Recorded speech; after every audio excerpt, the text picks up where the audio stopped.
Have you noticed that you are the person that everybody always relies on? When someone needs advice, when someone needs to feel better, they come to you. When there's some financial irresponsibility or anything to be managed, people come to you. And you've been called strong, independent, high achieving, or whatnot. And maybe you didn't become like that because you wanted to, but you did because there was no one there to be an adult when you were a child, so you had to parent yourself. Let's do some EFT tapping to release at a subconscious and energetic level the burden of having had to be an adult when we were a child, because we very often continue this role in adulthood, parenting other adults and sometimes parenting our own parents. Even though I feel this weight on my shoulders of having to manage and save everyone, I deeply and completely love and accept myself. Even though I might not really feel safe ever, because I don't feel that anyone has my back. How can anyone deeply support me if I'm the manager and problem solver? And I deeply and completely accept these feelings. I've always been the one who was responsible. I became a little adult. I learned to scan the room and perceive moods even before anyone else knew. I can tell if someone is not okay in half a second, just by their facial expression or the tone of their voice. I probably knew the mood my parents were in just by how they walked.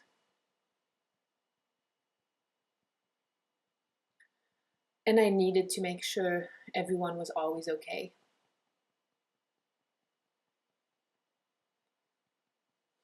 I couldn't really fully relax.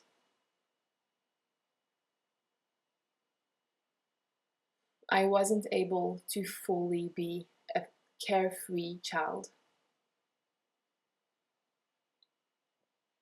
And I became the responsible one,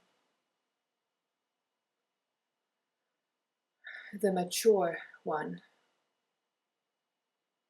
the capable one, the easy one, the helper. People admired how responsible and mature I was. And nobody really noticed I carried too much. Maybe I didn't even notice that I carried too much. But I can surely feel it now. I was responsible for my parents. It made me feel out of control and powerless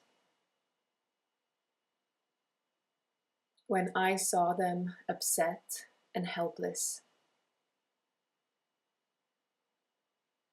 Maybe they were panicking or anxious about work and money. Maybe they were sad or depressed or addicted.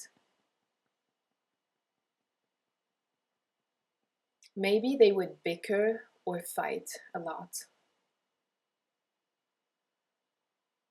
And deep down, I was always afraid something bad would happen. I felt it in my body when my parents weren't okay. And to this day, I feel it in my throat or chest or shoulders.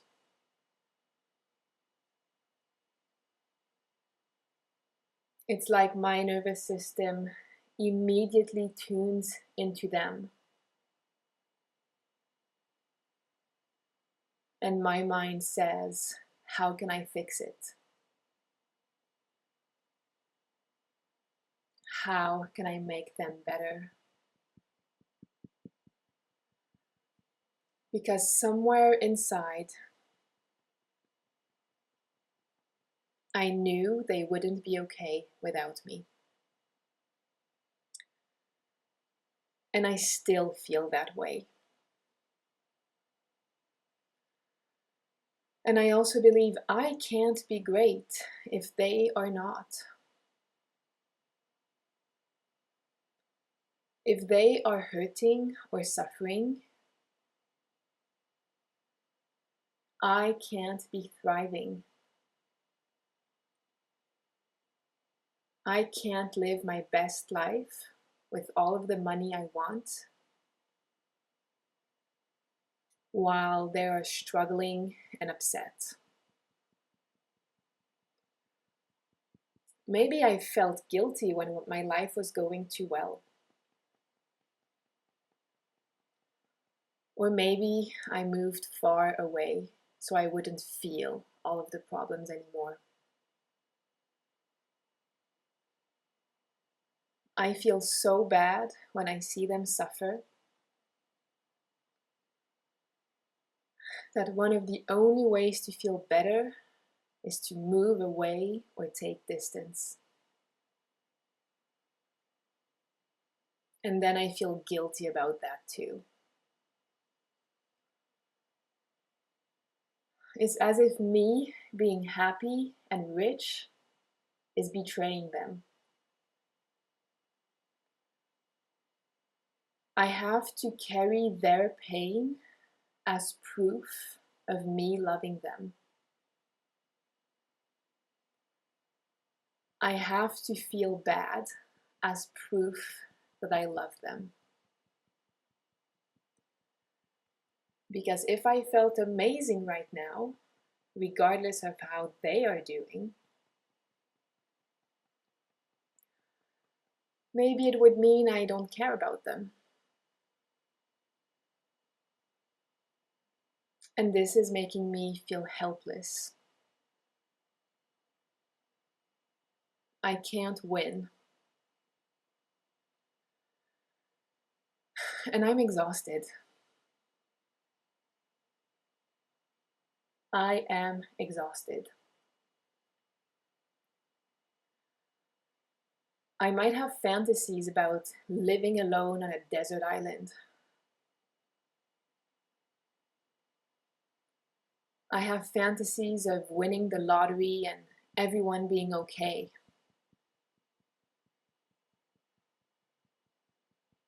I might have fantasies of them suddenly being struck by lightning and being happy every day.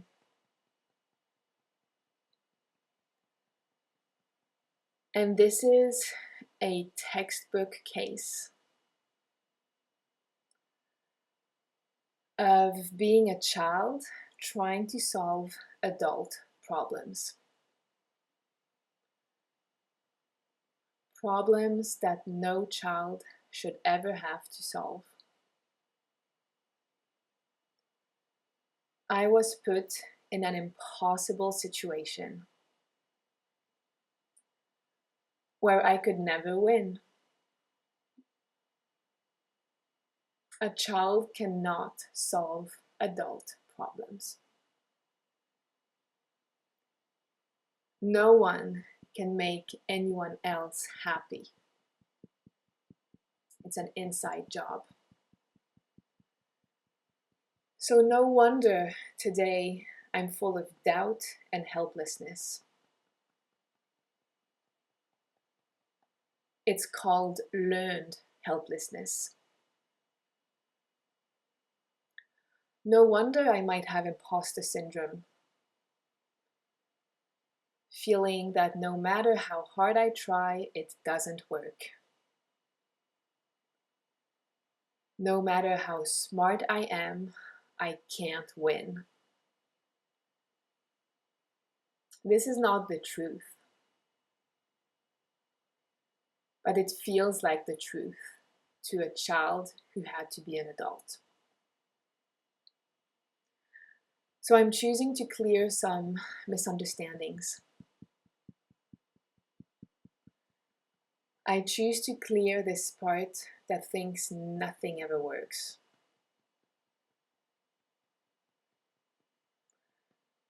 I choose to realize that by always trying to save people around me, what I'm telling them is, I think you're too stupid to figure it out. You're an idiot and you need a genius like me to manage your life. It's a condescending energy. And that was never my intention. What if this pattern is what's keeping them stuck?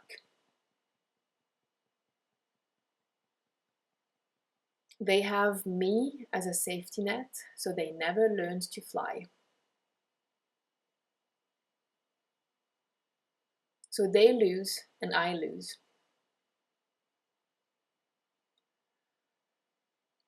And I didn't do this because I was mean or wicked. It's just that no one ever told me, I've got this, don't worry. So I did the worrying for everyone. No wonder why I'm exhausted. What if there's another way? I understand where this pattern came from. And my parents probably got it from their parents who got it from their parents. Are we really going to continue this for centuries ahead?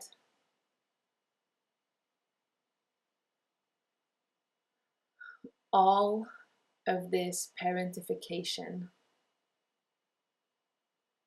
of my parents. I choose to let that go.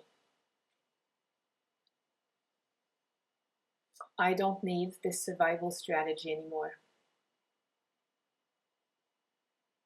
It was never my job to carry the adults. That little child believed that it had to do that. I had to do that. Now I'm choosing to become a parent to my inner child. I'm choosing to set healthy boundaries that I never learned. My parents should have said, go play, this is my problem. So I'm giving myself that gift. I'm freeing little me from that burden. I can deeply love people without carrying their drama. It keeps us in this triangle of them being the victim and me the savior. And the triangle never ends until I put an end to it. And maybe this is hard to admit, but it's possible part of me gets some worth or dopamine from saving people. That's what I learned as a child.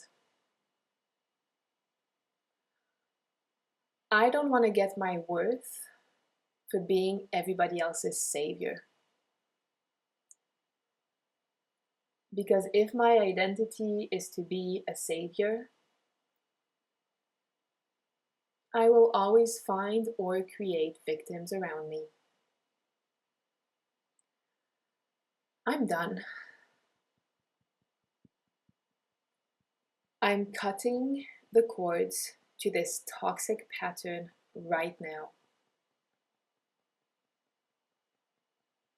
I can encourage them and care deeply without their emotions being my responsibility. When I stop rescuing, I give them the opportunity to discover their own strength. They can start taking their own steps on their own, instead of always relying on someone, which makes them feel small and stupid and ashamed. I give them the space for them to discover their strength. I'm open to believing they are more resourceful than my nervous system thinks. As a child, I needed them to be okay to survive. I'm no longer a helpless child. I lovingly give adults their own life back. They don't need a nanny supervising them 24/7. They get to manage their emotions and responsibilities. And as they experience that they actually can, they feel more empowered. And that's how I start a positive loop. It is safe to call all my energy back to me. I was never meant to carry that burden. The universe tried to tell me 10,000 times already. One of the biggest signs being it doesn't feel good to carry this. That's a pretty clear indicator it's not aligned with my greatest good. I'm open to being positively surprised at how people can manage themselves. When I stop making them the victim and myself their savior. That's the sunny side of manipulation. And I just let it go. I never wanted to do this. I didn't have a choice when I was young. But I do have a choice now. So today, I teach my nervous system to ask, what do I need? How can others support me? What would I do today if everybody was happy? Okay, take a deep breath in, breathe out. Also come to realize with many clients and myself in the past that this learned helplessness as a child, when you see your parents anxious, upset, crying or angry, and it's visceral, like you feel it in your bones, you want to do something to help and you can, because it's an impossible situation to solve as a child. That is learned helplessness. And then into adulthood, we think stuff like, I want to start or grow my own business, but no matter how hard I'll try, no matter how smart I am, no matter, how perfect my strategy is, no matter how much support I get from other people or coaches or whatever, it doesn't work. And that is a pattern that was learned in childhood that you can absolutely unlearn now. Another thing that I've learned that was very like a aha moment pretty recently is that if you are always the one who saves and helps others, it is very hard to get help or to get help that works. So if you've noticed that maybe, you hired, I don't know, a business coach or a Facebook ads manager, and they technically had great advice, but it didn't really work for you. This is something I had to realize the hard way too. It's that as long as we have this identity of always saving other people, it's very hard for us to be able to receive help and for the help to work. So this is a pattern that's really worth putting an end to, so your life can also become breezier, easier, and you can get support. And getting support is also something that will show up as getting money, manifesting the things you want, because God or the universe supported you in you getting your desires. So I hope that this helped. I have reopened my imposter syndrome tomato. I hope that this was super helpful. I have reopened my one-on-one imposter syndrome terminator program. So if you feel that this video really hit the nail on the head, if you feel that you have these patterns of, even if you don't want to worry for other people, you still do, which ultimately translates in a bunch of things absolutely in link with imposter syndrome, you can click the link in the comments or the description of this video to get more details and book an application call. Thank you so much for listening, and I'll see you in the next one.